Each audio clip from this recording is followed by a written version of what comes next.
It was a crisp Sunday morning in Seattle when Emily opened her eyes to the soft hum of rain tapping on the bedroom window. The familiar scent of fresh coffee wafted in from the kitchen, and she smiled before even opening her eyes. She already knew. Jake was up early, as always. "Morning, sleepyhead," he whispered, walking in with two mugs. One said, "Her person," and the other, his favorite human. Emily sat up. Hair a mess, hoodie too big, but Jake looked at her like she was the most beautiful woman in the world. Maybe that's what made their love feel so perfect. It was never about looking good, but feeling good, real good. They had met 3 years earlier in a bookstore, both reaching for the same copy of The Alchemist. She let him take it. He handed it to her instead. They talked for an hour in the aisle and never stopped talking since. Their apartment wasn't fancy, but it was them. A cozy mix of fairy lights, Polaroids on the fridge, and half-read books on every table. On weekends, they made pancakes too thick, danced barefoot to 90s R&B, and argued playfully over which movie to rewatch, The Notebook or The Dark Knight. They didn't have millions, no luxury vacations or designer brands.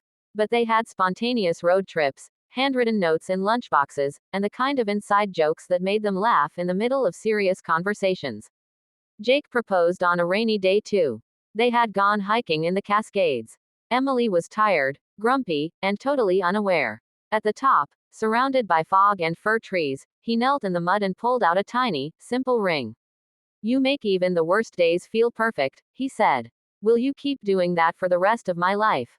She didn't cry. She laughed. "Only if we can still burn pancakes together every Sunday." They married 6 months later in their friend's backyard, barefoot on the grass, their dog Luna as the flower girl. No makeup artists, no tuxedos, just love, laughter, and everyone who mattered. Now, 3 years into marriage, they still had hard days. Jake lost his job once.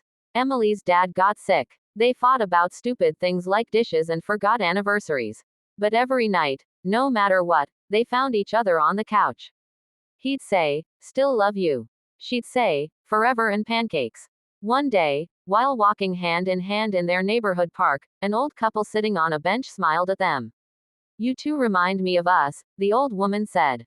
"Still holding hands after all these years. That's rare." Jake looked at Emily and squeezed her hand tighter. "Not that rare when it's real." Emily nodded, smiling through tears. "It's not a perfect life, but it's perfect with you." And that was the truth. Perfection wasn't in the things, the money, or even the milestones. It was in the way they looked at each other in the middle of chaos. The way they made time for love, even when time was short. The way they chose each other, every single day.